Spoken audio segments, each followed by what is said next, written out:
రాజ్యమేది లేదు గాని రాణిలాగా చూసుకుంటా, కోట కట్టలేను గాని కళ్ళల్లో నిన్నే దాచుకుంటా. రాత ఎట్లా రాసి ఉన్నా ఆ మార్చి నీతో రాసుకుంటా.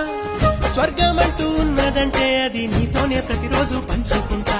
నిన్ను గన్న మీ నాన్న కన్నా అల్లారు ముద్దుగా సాదుకుంటా. నీకు కోపం వస్తే కొంత దూరం ఉంటా, నువ్వు గీత గీస్తే నేను దాటనంటా. కంట నీరు కంటి రెప్ప దాటకుండా కాటుకై కావాలుంటా.